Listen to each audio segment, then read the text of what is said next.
Good mythical morning, everyone. Morning, evening, afternoon, wherever the heck in the world you are. It's V, the Guerrilla Economist, coming to you live on this edition of Rogue News. And we have with us one half of the dynamic duo, the one and only Cynthia Chung. She is the better half. I think we're having an echo. I don't know if that's CJ, is that your side or? Hey, Cynthia, if you have the YouTube on, just hit the mute on YouTube on your end. Okay. Is that your side or? Hey, Cynthia, I don't have YouTube on. Just hit the mute on YouTube. That's weird. On your end. I found it. I apologize. That was me. I apologize. Folks, she's one half of the dynamic duo. You get with her husband, Matthew Arrett. You can find Cynthia over at CanadianPatriot.org, CanadianPatriot.org, as well as the RisingTideFoundation.net. Cynthia is the co-founder of the Rising Tide Foundation and writer for the infamous Strategic Culture Foundation. You can read her material on her Substack page, Through a Glass Darkly. The links are in the description box, and make sure you go there. You subscribe to that Substack. We need brain trusts like Cynthia in this dark time to understand and make sense of what is happening. And she's also lectured on the topics of Schiller's aesthetics, Shakespeare's tragedies, Roman history, the Florentine Renaissance, among other subjects. She's a writer for Strategic Culture Foundation, is a classically trained pianist, and has experience in leading choral works, and holds a BS in molecular genetics. My goodness, what a mouthful. Cynthia, what's going on? How are you? I'm very well. Thank you for having me on. No problem. Lots of things going on, and this is the first time that you're on. We always have Matthew on. It's always a treat to have him on, and now we get the better half. You're setting up, I think, the stage a little too high. I don't want to compete against Matthew. He's a very experienced interviewer. No worries. Cynthia, there's a lot to discuss, and one of the things that people always try to make sense of is understanding the roots of how and why these globalists think, and the motivations, their train of thought, how they are schooled, how are they brought into this mode of thinking, and most importantly, what are the origins of their motivations, the origins of their worldview that they seem to infect many of the adherents that follow them, Cynthia? Yeah, well, as you saw on my Substack page, the Huxley's Ultimate Revolution is the part 4 to a Huxley series I did for Strategic Culture, which started in October, and it ended up being a much bigger project than I was originally intending, because the story is just absolutely insane, and there's still so much more to be told, to the point where Matthew and myself, Matt Arrett, have decided to write a book on the subject, and it ties into the Jesuits and a whole bunch of things, which hopefully we'll have a certain amount of time to cover today. But I think, as most people, I was mostly aware of just the Brave New World and Ultimate Revolution as like the most popular thing. And I knew that Aldous was the grandson of T.H. Huxley. For those who are not aware of him, he was Darwin's bulldog and was very much responsible for propagating Darwinism to the forefront, which really reformed the modern science, where before, it was very common for scientists to be religious, to believe in a creator of the universe, a purpose for the universe, and so forth. And I go through this in part 2. And T.H. Huxley played a prominent role, if not the leading role. And Matt, I think, has talked about this too. He was also directly, with his ex-club, responsible for the transition from the old guard to the new guard of the imperial approach that was going to take place globally. So a big part of that, anyone who's read Brave New World, they know that Mustafa Mond talks about, he's going over a scientific paper of someone, and he's talking to himself saying, too bad, there's a lot of good ideas in this paper, but we can't admit purpose in anything. And I think that really is what governs academia science today, is that you can describe things, you can reduce things to their building blocks, but you can't talk about a higher purpose, because at that point, as Mustafa Moon says in Brave New World, you can't predict what will come after, right? And if you want a scientific caste system, which is what the Brave New World is, if you want to control people in their neat little delta, epsilon, beta, alpha, and alpha pluses, these people have to be content in those caste systems. But even amongst the alpha and alpha pluses, and like I've met a surprising number of people who actually like the Brave New World. They're intelligent people, and they imagine, because they don't question the rules of the game, right? Yeah. They basically say, this is what we have, so the best thing you can achieve for yourself is to become an alpha or an alpha plus, and they regard themselves as that. That's why, like, the Berkeley students listening to Aldous Huxley's speech, they're really, snickering to themselves, because they really do view themselves as a part of that elite. But the reality is that even those people who are in this alpha plus caste, they're also not in a position to challenge that structure of the system. They're not allowed to introduce purpose. They're not allowed to reform anything. And so they're still ultimately powerless. They can only function within the boundaries that have already been chosen for them. And you see that in Brave New World with the example of Helmholtz Watson, who is I think he owned a newspaper, or a very intelligent businessman, but very much understood the higher arts of things. And, he had to be taken out. So Mustafa Moon, as I'm sure most people are aware, was among about 12 controllers of the world. And then there was something beyond that Mustafa Moon also gives us hints for. And this is like a glimpse into the oligarchical system that Aldous gives us. So I think that a lot of people are familiar with that. And I thought I was just going to do a paper on that. And then I started to dig in further, and Monte Verità of Ascona, Switzerland, came on the radar. And that's when the story gets very nuts. I don't know if you want to say anything in between, or if you want me to just jump right into that story. Yeah, let's jump right in. So Monte Verità of Ascona, I believe it was set up somewhere around 1907, 1911. And it's tied in with the Theosophical Society of Madame Blavatsky as well. And very shortly after, Theodore Roos, who was at the time the head of the Ordo of the Ordo Templi Orientis, he set up the headquarters for this he had been given the power to set up a whole bunch of and have control of a lot of Freemasonry elements. And he decided to set up this particular one in Basel, Switzerland, and also another one, the Hermetic Brotherhood of Light, at Ascona in Monte Verità.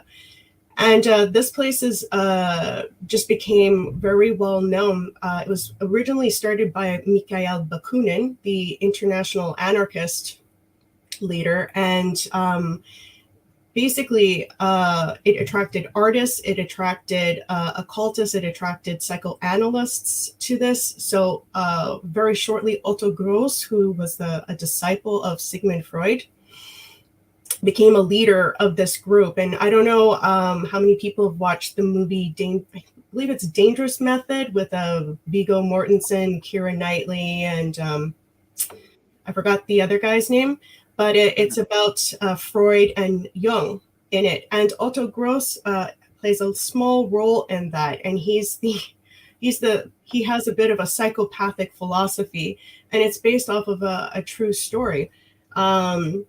So Otto Gross was kind of, you could see Ascona as being a little bit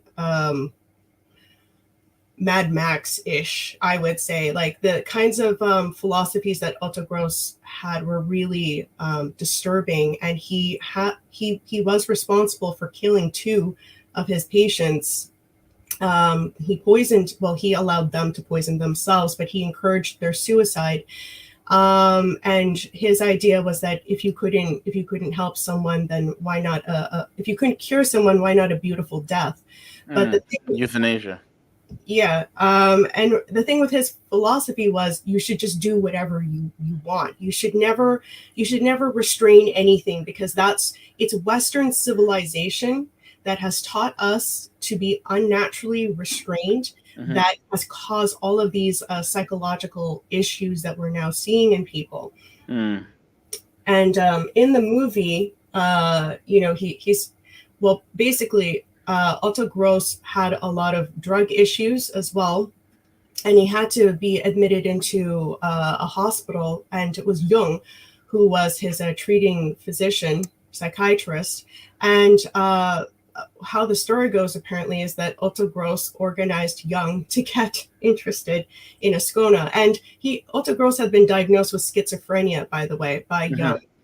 In this admission, which is a theme throughout this paper that you're going to see. So Jung comes to Ascona and he's totally sold, and he really adopts a philosophy, his philosophy around this of the psychology of the unconscious, where he starts to really get into dreams at this point, and it's also based off of the religion of Ascona, which also has parallels, because after Theodore Roos, it's Aleister Crowley who takes over. And, the Thelema mandate is, do what thou wilt shall be the whole of the law, something like that. Very Aleister Crowleyan. Yes. That is completely in line with what Otto Gross was already saying in his, psychoanalytic theories. And, they were all there, like all together in a small little town. And so this is a major influence for all of the tentacles that came out afterwards. And the Theosophical Society, they weren't based in that village, but has a lot of overlap. They're completely intertwined. So Jung develops this sun religion, and I didn't have a chance yet. I want to do a detailed study of this, but I just went into part of his book of Psychology of the Unconscious under the libido section. I forgot the full title of it. And he said something that was very, I think, telling of how he's approaching this philosophy, is in terms of, is this going to really help people or not? And he has this section on Faust, which... for those who don't know, it was originally by Christopher Marlowe. It might have been a story before him, but he really made it famous. And it's this alchemist who kind of makes a pact with the devil to have these like magical powers and incantations and stuff.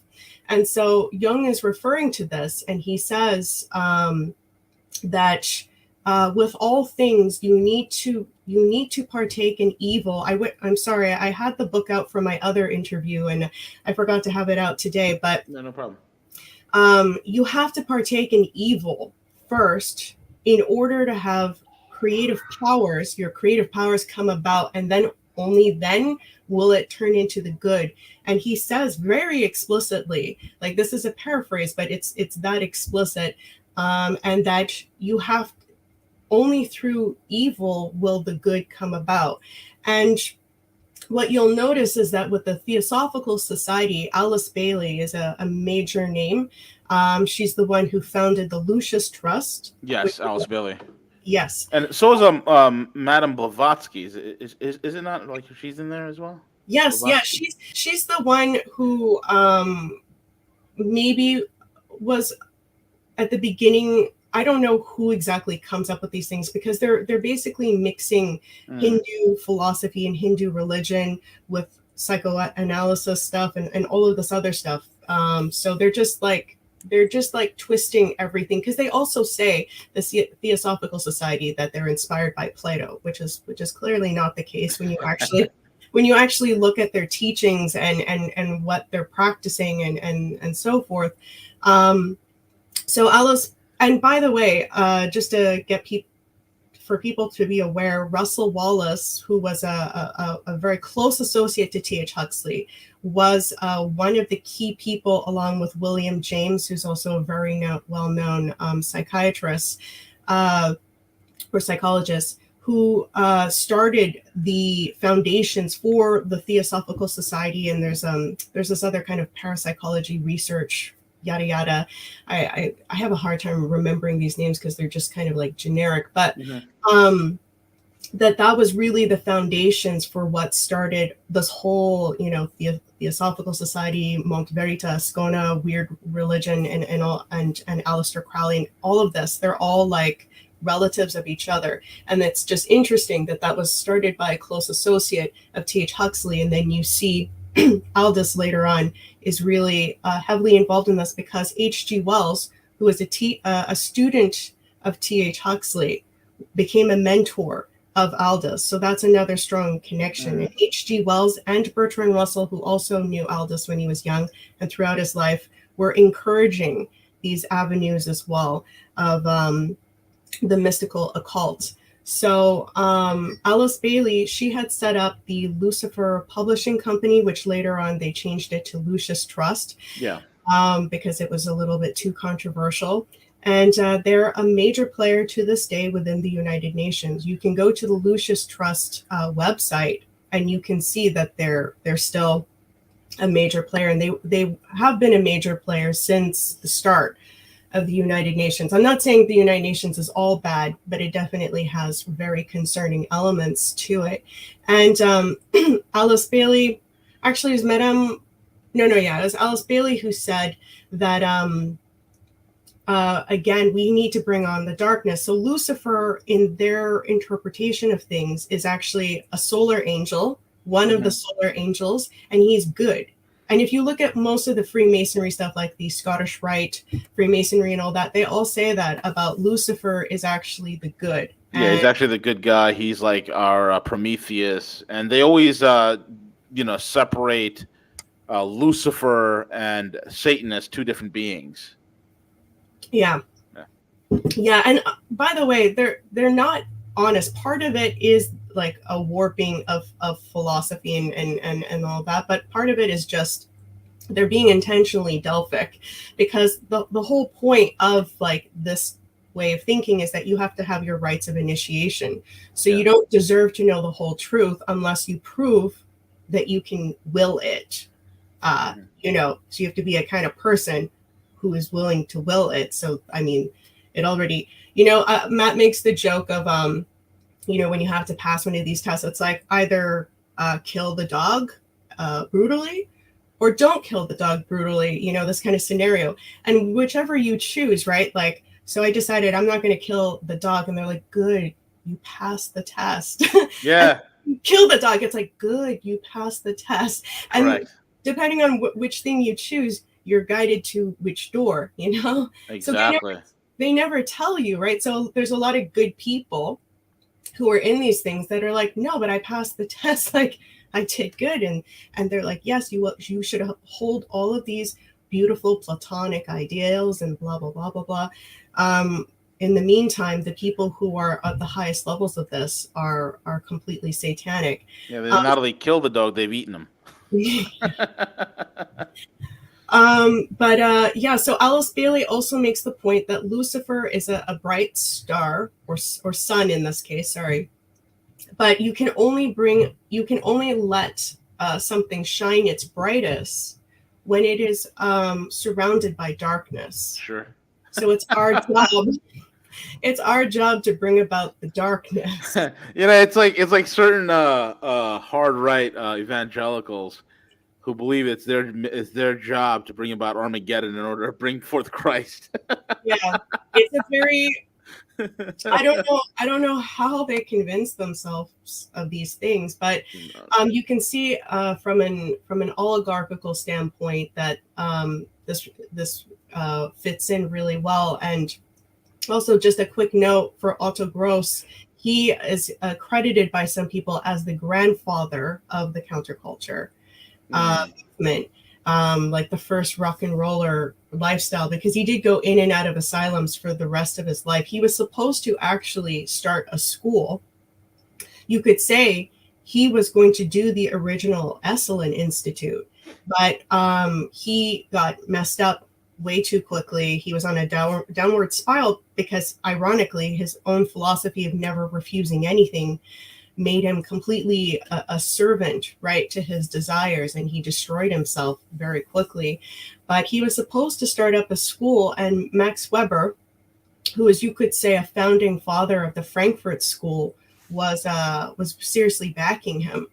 And so you can see that there are ties at this early stage as well with the Frankfurt School. And Otto Gross has quotes where he's very explicit that it's his raison d'etre to destroy Western civilization, because they think that this is at the very core of all evil. And what's really interesting is that in Brave New World, there's a conversation near the end with John Savage, where in this case, they're just referring to him as the Savage, right, against Mustafa. And the Savage asks him, so you don't believe in God, do you? And Mustafa Moan's like, no, he probably does exist. And the Savage is like, then why are you doing all of this? To which Mustafa Moan responds, or no, why are you doing all of this, and how are you interpreting his existence? Mm-hmm. And Mustafa Moan is like, well, it's more of an absence than anything. And the Savage is like, that's your fault. And Mustafa Moan says, call it the fault of civilization. And that's, again, if you read Huxley's, Aldous Huxley's Brave New World Revisited, for any people who doubt what his intentions were for Brave New World, he makes it very clear that, we need to depopulate the world, and we need to figure out ways of controlling all of this.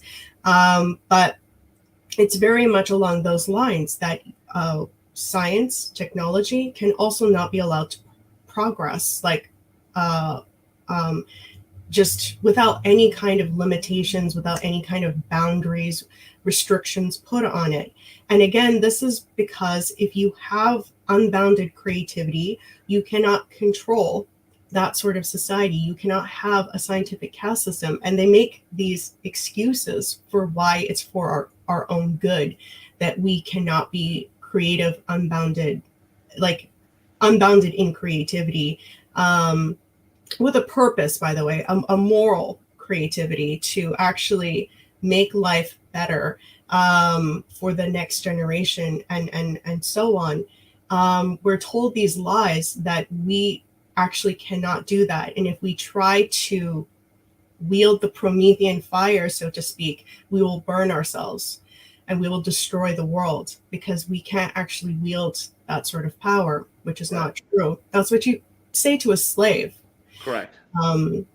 So only the initiates could have the fire. Only the initiates could handle the truth. Exactly. Yeah, by the way, when they always say these things, they're always like excluded from that general rule. So yeah, for Ascona, D.H. Lawrence is the mentor of Aldous. He's one of the mentors of Aldous. And he also was at Ascona, and that's where the whole philosophy was able to be taught to Aldous largely. But H.G. Wells also plays a really big role in this. And the other thing to keep in mind here, my nose is so itchy, is that there's always this perversion of Hinduism in the Theosophical Society as well. They've really, and the British are obsessed with India's caste system, so it makes sense that they saw that and they're like, my God, this is great. Like, how do we replicate this around the world? How do we initiate this into our own land? Yes. We must propagate this throughout the empire.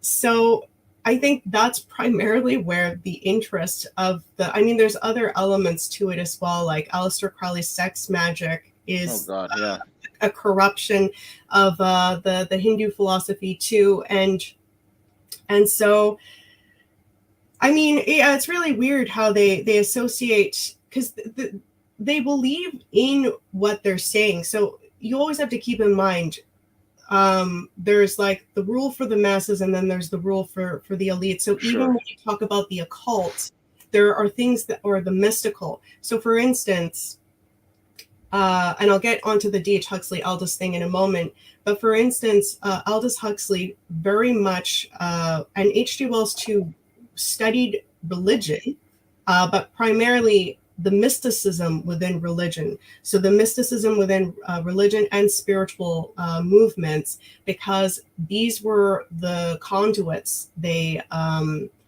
rightfully recognized that you could control a population without that population having very much thought behind why they are reacting to what they're reacting to in that way.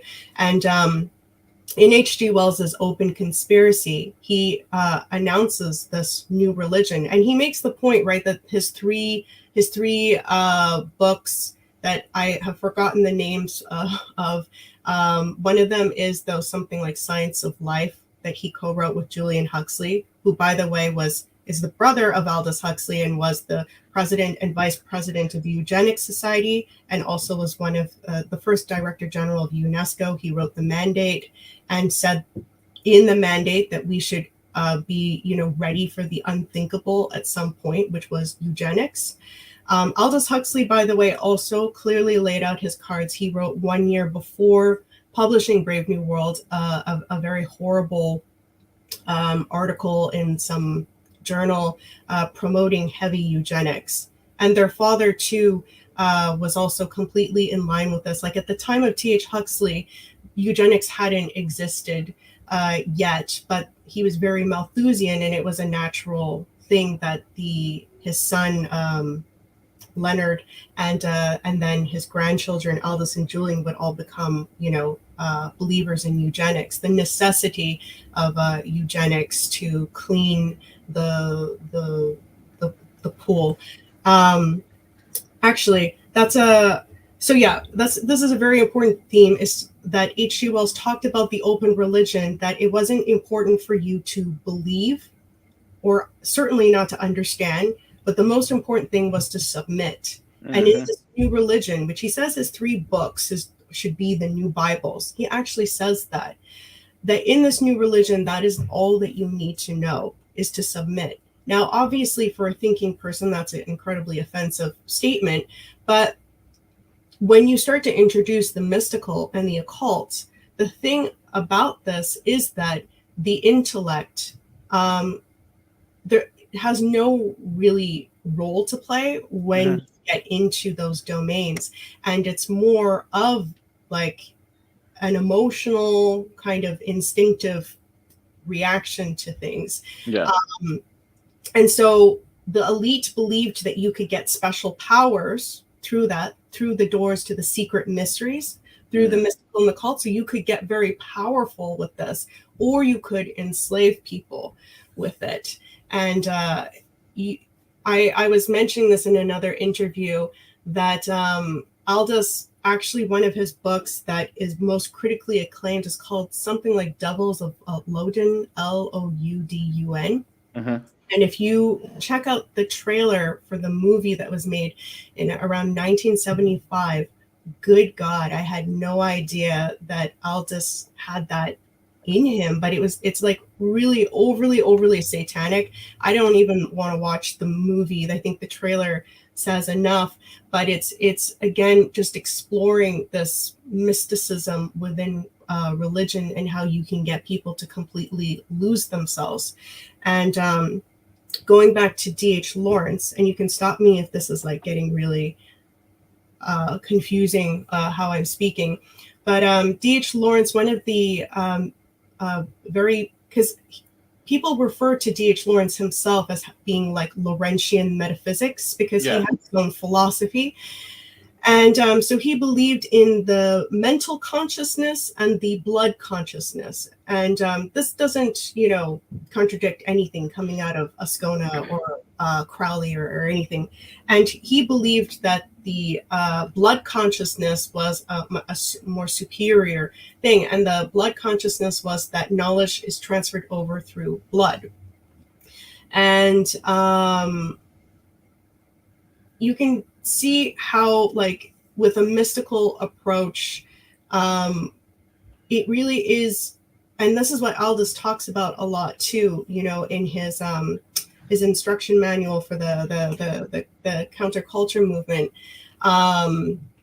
that the doors of perception, that you have to shut off the intellect, and it's to train the mind to shut off the intellect. And that's actually the corrupted teachings again of Buddhism and Hindu philosophy, is also this, like, if you want to achieve a higher state, you need to shut the mind and basically just allow certain kind of primitive things within yourself to roam out freely.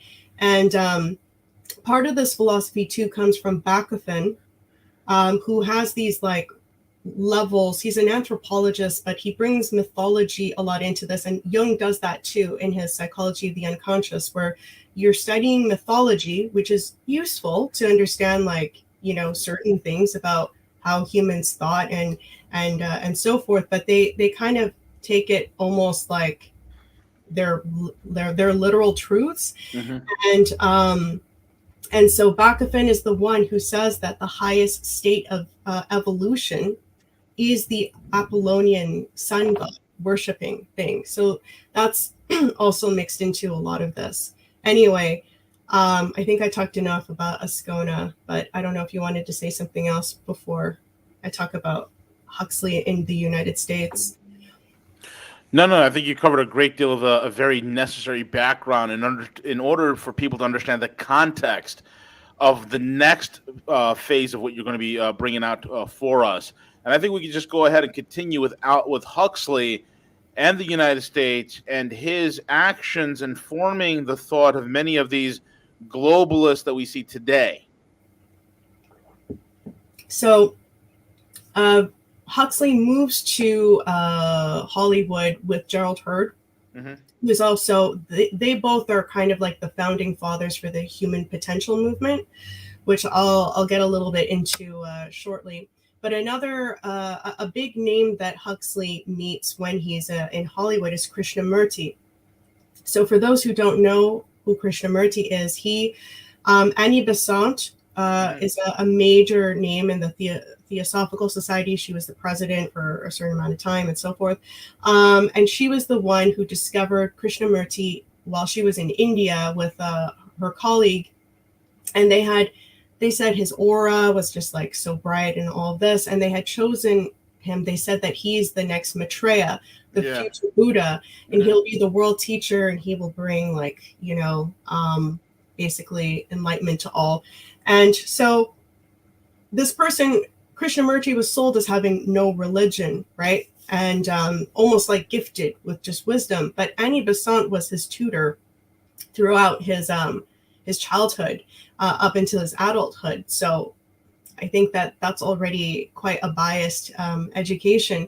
And Krishnamurti, at a certain point when he was in California, he detaches himself from the Theosophical Society, and he claims he's no longer the world teacher. And he was really close with Aldous Huxley. Like, they hung out all of the time. When Huxley moved to Wrightwood from the Lana Ranch, Krishnamurti moved with them so that they could always be a few houses down. And they had set up the Happy Valley School together, Aldous and Krishnamurti, which was Annie Besant now is like publicly recognized as the founder of that school. Like, so it's based off of the foundation of the Annie Besant teachings. So it just goes to show that they never revoked their previous thoughts, and that Aldous was very much tied into this thinking from the Theosophical Society, from Ascona with D.H. Lawrence. And so another interesting thing is that him and Gerald Hurd were hanging out a lot at the Vedanta Society, which it seems like they were trying to infiltrate them, and the Swami there actually said, that they don't trust Krishnamurti because he skips steps. He's promising false enlightenment, and this is a very important theme for what later on influences the counterculture movement. And Alan Watts, he's like really big in terms of like a Western Zen Buddhist guru. Yeah. He actually has in his autobiography, like My Way or something like that, his conversation with the Swami at the Southern California Vedanta Society branch. And the Swami is saying, yeah, like Krishnamurti, he's skipping steps. We don't really agree with this approach. And Alan Watts is basically having a back and forth with the Swami, saying like, you don't need to actually work at all to achieve the Brahman state. You just people are nuts. You just are. As somebody who's of Southern Indian descent, and I'm listening to this, like the stuff that these idiots are believing it's incredible. I mean, they literally are cherry picking an amalgam of various Hindu philosophies, which there are thousands of gods, thousands of the Hindu Vedas never ends. It's ongoing. It's always being added onto. And it's a mishmash of all sorts of philosophies. These guys have literally created the adult equivalent of Dungeons and Dragons for globalists. That's exactly what this whole thing is. These people are morons, and yet it's. I guess, I've always said this to Matt all the time. These people live in these giant circle jerk, echo chambers. And they literally, these are the philosophies they're feeding each other, that a con man like Krishnamurti can show up and pop up and people will believe him. Like a con man and his cohort like Benjamin Krem walking around, all over the world. This is Maitreya. Maitreya will be here to save the world. It's insanity. And this is the one overriding theme among all the elites. They're fabulously stupid. Go ahead, Cynthia. Yeah. Well, that's the thing, is that they have enough discipline in their obsession to attain power, but they don't have enough discipline to attain actual wisdom. Correct. And, Plato said this really well in his Gorgias dialogue, because, Gorgias is based on the debate of like, who is the most free, a tyrant or someone who may be subjected to the tyrant's will. And Socrates says something very unpopular amongst the sophists that he's surrounded with, because Gorgias was a real man, so were the other characters. He said, the person who is subjected to the will of the tyrant is still the most free. Like, of course, that upset them, because like that's like their dream job. And he makes the point that if you are that kind of a tyrant where you're very unjust and it's just your will is the law and everybody needs to submit to your will, you will be completely consumed by your own desires, and it will be like a vessel with holes in it that you're constantly just wanting to fill, but everything pours out because you can't contain it, and you will always feel unfulfilled and you will always feel unhappy. And with these oligarchs, the thing is that they've attained a certain amount of influence and power because they're completely obsessed. And, if you're obsessed with making money, you can probably make a lot of money, but at the same time, once people are able to wake up, because most people are good, most people are not obsessed with just obtaining power so that they can submit their will onto other people. Most people want to live in a peaceful, harmonious society. But, these people go unchecked sometimes for way too long. And it becomes a problem. But as soon as something good is able to organize itself, this sort of process, as you said, it's incompetent. It's not actually based on any rules based in truth, in natural law, not in science even, right? So like there's a reason why China and Russia, for instance, are increasingly looking like they are so far ahead of the game at this point, not just economically or militarily, but culturally. Correct. We look like not us, but I mean, a lot of our spokespeople in the West sound like talking monkeys. They really do. I mean, Cynthia, we are in a society and a culture, okay, where we had the guy who invented Vikram yoga, okay, literally swindle tens of thousands of people all over the United States. Because I don't know what it is about these minds. They're so given over to these mystics and these fake gurus. It's unbelievable. Yeah. Well, again, it's like, because you have to be very solid in order to navigate through, because it's, in the Buddhist philosophy and the Hindu philosophy, and also the Chinese philosophy shares in this as well, and the Greek, based in Plato and so forth. There is an order that you go through steps before you can get to higher points of thinking. And it's true that at higher points of thinking, they all agree upon this, that it becomes less about like details or facts or a logical way of thinking, which you can say is a dominant part of the intellect. And it becomes more something else, which you can say shares in, like, for instance, how a poet communicates an idea, like Shakespeare, how Shakespeare can communicate one line, and it's like your mind does all of these different things, that it's not a direct, linear extrapolation from the words that he said to you, but it's something else that happened there.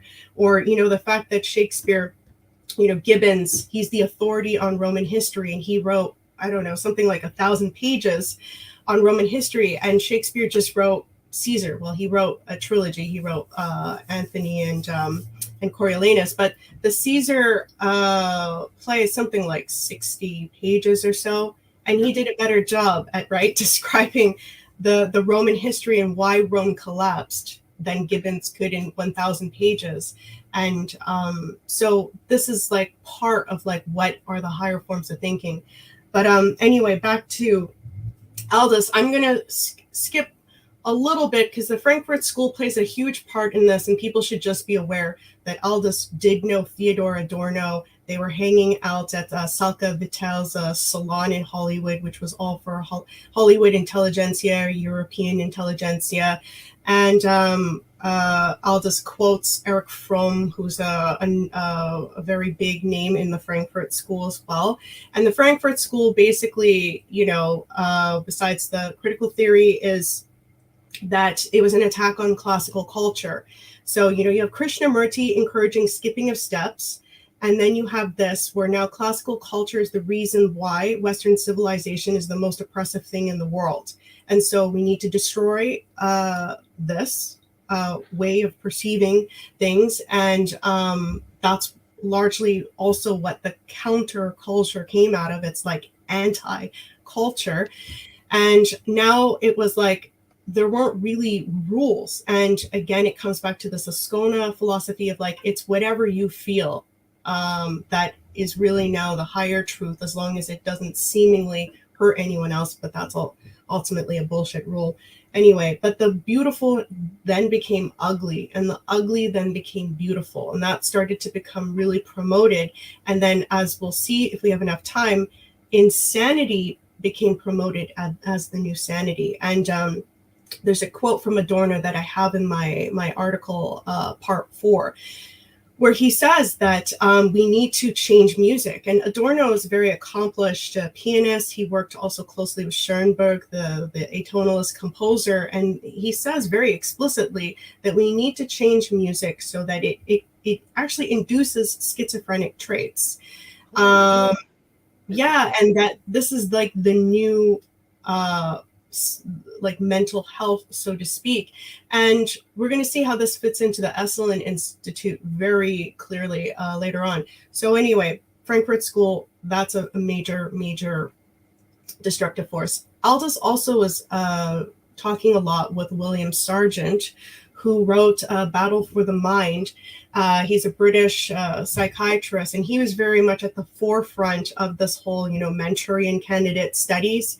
Because after Pavlov's studies on the dog's nervous systems, there was fear that you could just brainwash people and you could say like just a word and then all of a sudden someone would be an assassin and they would carry out, you know, a certain thing, which by the way, there is a certain amount that you can do with that. But interestingly, what William Sargent found out, because he tortured a lot of people in various ways, and he talks about it in his book, as if it's all very, you know, civil, but he said that one thing we realized is that no matter what you did to someone, they could possibly adopt an idea that wasn't their own for a certain amount of time, but it would always be temporary. It could never last within that person because there was the matter of free will.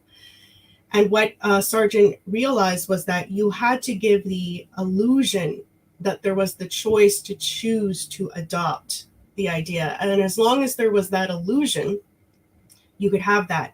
And part of helping with the illusion that you made that choice was to introduce these things in states of increased suggestibility, which you could induce in various ways. And so Aldous Huxley, being, you know, the gentle oligarch he is, he's always claiming that we want to have nicer ways of subjecting people to their slavery. And him and Sargent are talking about tribal drumming. Yeah. And Sargent quotes Aldous Huxley from his appendix from his Devils of Loden, which also should tell you, you know, what he's researching when he did that dark story. He's saying, I would challenge you, if you put all of the smartest intellectuals, thinkers, leaders in the world, influencers, into one hot room, and you just had tribal drumming or Indian chanting for long enough, they would be hooting and capering like the rest of the savages. Because there's something about these things, they're saying, that awakes the primitive within us. It unlocks, say, the blood consciousness. Mm-hmm. And so again, this clearly plays a huge role in the counterculture movement.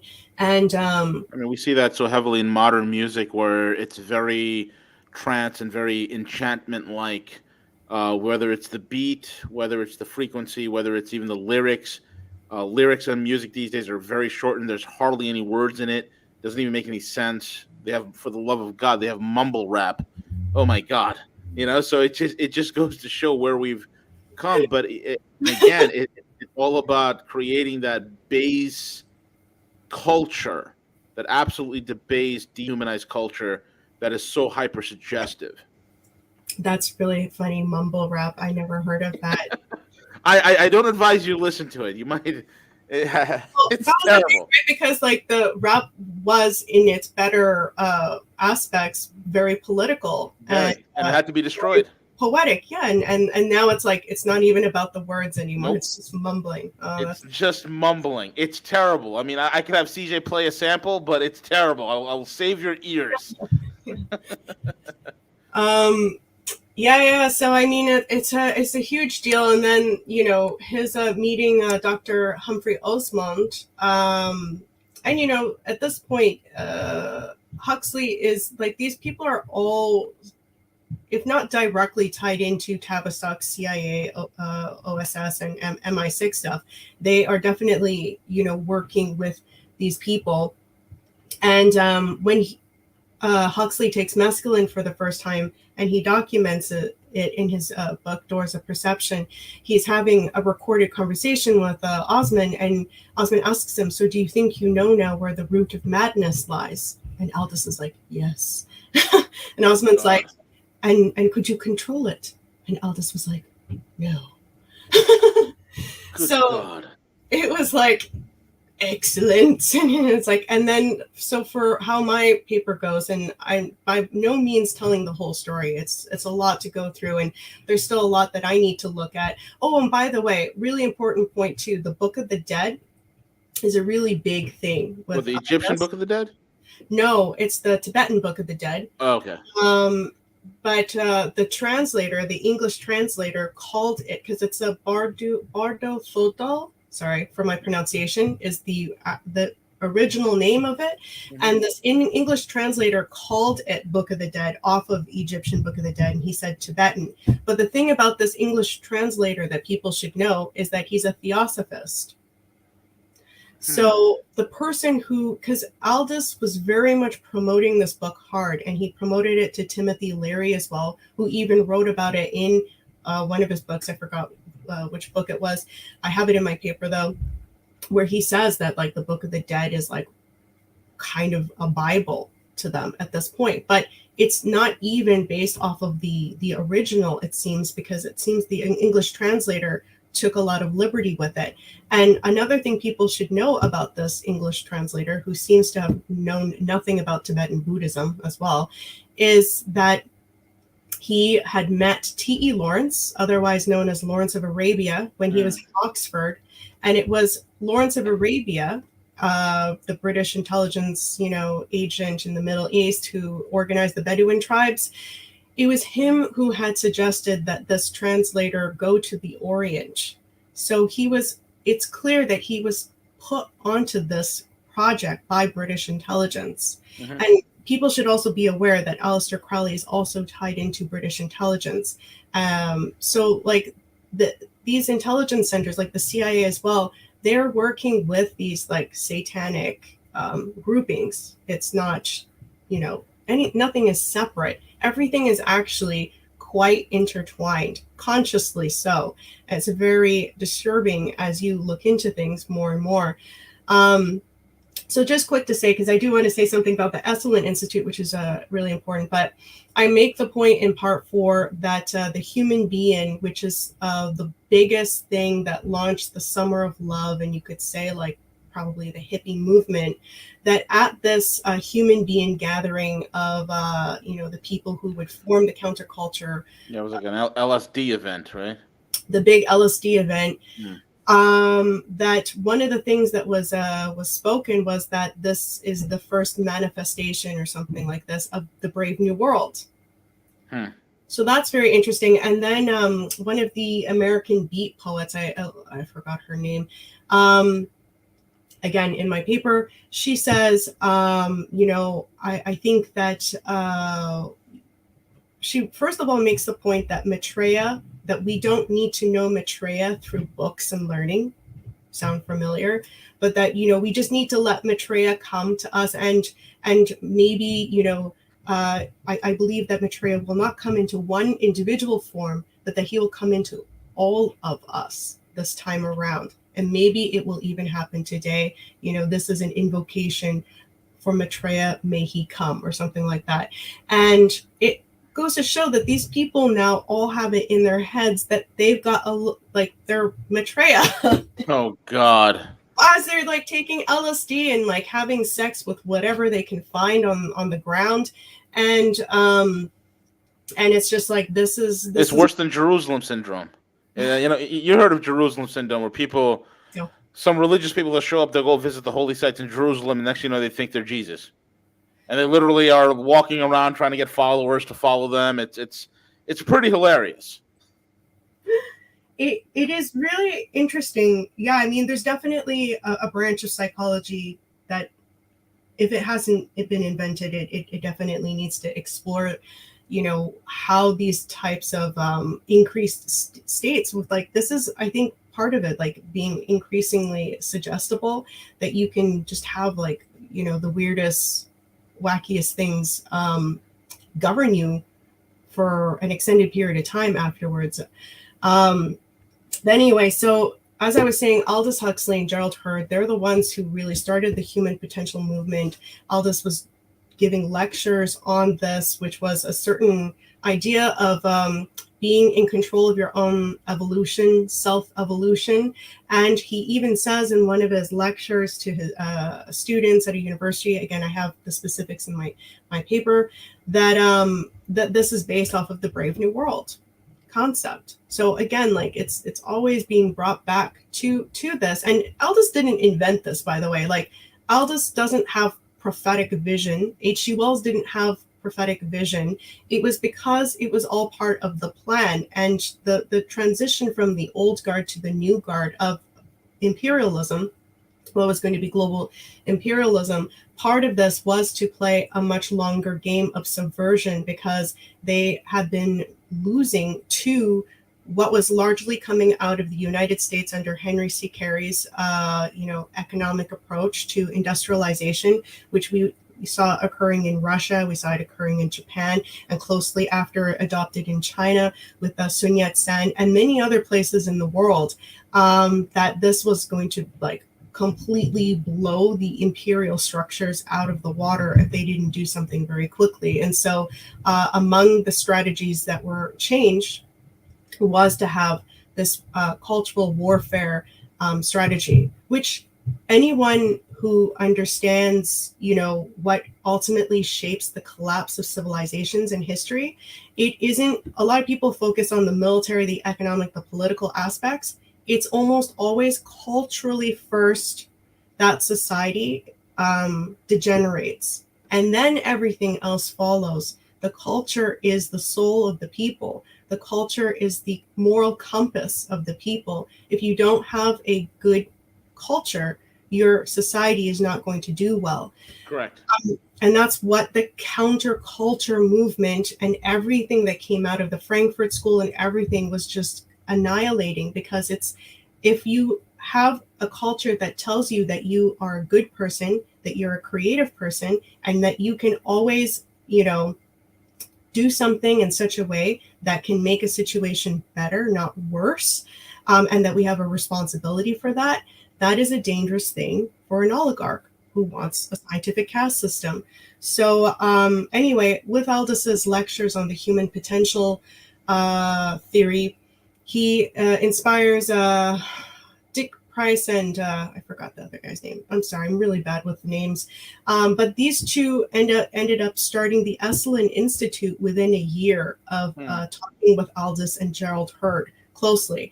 And it is called the Human Potential, the first seminar was called the Human Potential whatever. It's recognized, Esalen Institute is recognized as officially launching the Human Potential movement. And one of their seminars was invoking magical mysticism or something like that. And they had a drug-induced mysticism. Yeah. I mean, the whole place was staffed by LSD researchers. How wonderful. Oh, and even worse, they were promoting the works, which I include because the Esalen Institute actually has removed this from their site, but thank God for the Wayback Machine. You can still look at the types of works that they were promoting at their research center. And, you've got Loretta Bender, who was working on electroshock therapy with children that was linked to MK Ultra, basically torturing children. You have B.F. Skinner, who's really known for the operant conditioning, the Skinner box, where you have a rat in a box and you have it's being delivered electroshocks, and I'm not sure if they have strobing lights too, and they were just measuring certain effects. I don't know exactly how they were doing it with a rat to put suggestibility in, but what they found was that when the rat was outside of that box and then afterwards, after experiencing this for so long, when it was outside of the box doing its own thing, and it was there was a stressful stimulus, its reaction to cope with that stressful stimulus was to go into the very box where it was tortured. Interesting. That's interesting. Yeah, and so they found that there's implications to that with humans, and that part of humans' coping strategy for people, I would say, that people who are really struggling, they're probably in a post-traumatic state. And many people, they're not aware of it, but because of what is going on in our society, most people are in a post-traumatic stress state. And so people will go into the actual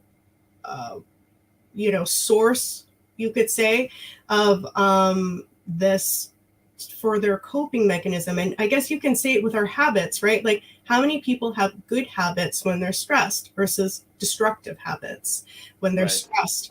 And then it's also the entertainment, what kind of entertainment are you gravitating towards? And I know a lot of people, good people, smart people, who don't even have any relation now to what is happiness, what is morality, what is good, to view it as something that's based in an organized like structure that you can actually like live in, that you can have a life, you know, centered in that. People don't believe that it's possible. They don't even really believe it's a reality anymore. And I think that that's largely because of a lot of these techniques. The Skinner box, by the way, plays a very prominent role in neuro-linguistic programming, NLP, which I also go over very quickly, which the Esalen Institute also is a major player in. They had Virginia Satir and Fritz Perls, who are pioneers of NLP. Virginia Satir became a director of the training department at the Esalen Institute. So the thing about the Esalen Institute is that it is a center to basically train the alpha pluses. Mm-hmm. But these alpha pluses, I don't think a lot of them are aware of it. They think that they've reached the top. They're not at the top. They're still a slave, but they're like, you know, they've got more liberties than any other slave does, right? They have more privilege. And so that's the thing, is that in your society, you never want to have anyone that even people are going to get rich. People need the motivation to have certain things that they can attain, but you still have to have ways of controlling these people. And so with the Esalen Institute, that's what they very much specialize in, right? So you have the mystical insanity, the encouraging of schizophrenic traits, which I'm going to get into more right after this, for the masses. Then you have it for the alpha pluses, and then you have the actual controllers, which, you know, that's always hard to answer exactly what that is. But the Esalen Institute is most certainly not for the elite. It's for the alpha pluses that all need a controller. And they often have people in their lives who are like their babysitters, who like keep a close eye. Like Macron, I'm sure, is an example of someone like that. So another very important thing for people to know is that the Esalen Institute, in one of its first pamphlets, which again, you can only access with the Wayback Machine, but I have the link in my paper, they talk about how Artie Lang was brought in at the very beginning. And Artie Lang is publicly acknowledged with working for the Tavistock Institute for several years. I think it was 7 years or more. And Artie Lang is really known as being kind of a crusader for the insane, and that it was really, you know, it started to become popular to act like the insane were really the sane. And sure, you know, when you have a society that doesn't have proper moral governance, and it's not, you know, it's not based in like the good, you can say that you shouldn't be well adapted to that society. Like, I don't think people should be well adapted to today's society, but it's also a bit of a stretch to then open up the doors of the asylums and say the people in the asylums should be ruling the world, kind of thing. You know, it's very much like Batman Joker kind of scenario. And so in the pamphlet, they actually say how Artie Lang is working with them on a program to induce schizophrenia. And I have the quote in my paper where they actually tell these people that you need to fragment the mind in order to undo all of the bad teachings you've received from bad Western civilization, and you will come out smarter. You will come out with a higher IQ. Oh, yeah. Pop some LSD and let's go do some NLP, all thanks to CIA-funded research. It's just so ridiculous. Yeah. So, I mean, anyway, there's so much to talk about with that, but I would say that that's like really a prominent thing. And again, to just go back to this quote from Mustafa Mond of rejecting purpose, and that's one of, I think, the worst things that we can start addressing today in our society to return to a healthy culture. Because that's why everyone does feel a little bit schizophrenic, or at least, like, I think most people don't feel comfortable in their skin most of the time at this point. And it's because, you know, it's very difficult with everything blaring, and even the people around us maybe not being themselves victims and subjected to this all the time. It's becoming harder and harder to hear your own voice, to have like a proper dialogue with something sane, and the recognition of where this stems from, that basically the better parts of the Western culture were attacked, and that we need to return to that. And one really important point is that we need to acknowledge that purpose is very important, that there is such a thing as truth. There is such a thing as the universe being governed in truth. And you can actually come to know this if you study the scientists like Leibniz, that are still like, they were such great thinkers that still what they've been able to accomplish completely affects our world today. And it's good to study these minds because they're very open with their process of thinking and everything, of how they came to discover things. Because me too, I was like really struggling for a very long time of having any kind of positive view of the universe I was situated in. I didn't think I was bad, but I felt like everything was just cold, dark, meaningless. There was no purpose to anything. And, you know, life was a bit of a torturous ordeal. It's pretty dark.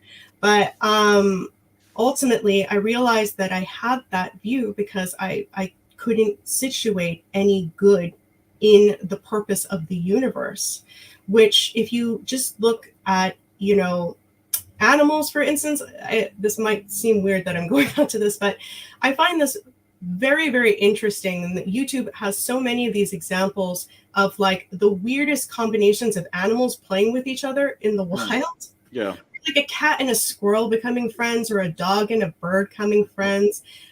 Weirdest stuff, but it's endless. There's so many of these examples, and it just goes to show that, you know, there's something good, and animals also share in that, and we're not like, you know, damaged and everything else is okay. That's an absurd, because we were created by the same thing, you know. Correct. All created by the same thing. So if you can see goodness in other things, and you probably don't think you're a bad person, hopefully, then we need to just be able to return back to this healthier center, I think.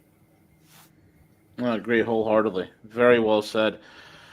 Cynthia Chung, thank you for coming on your encore debut here at Rogue News. I want to thank you for that.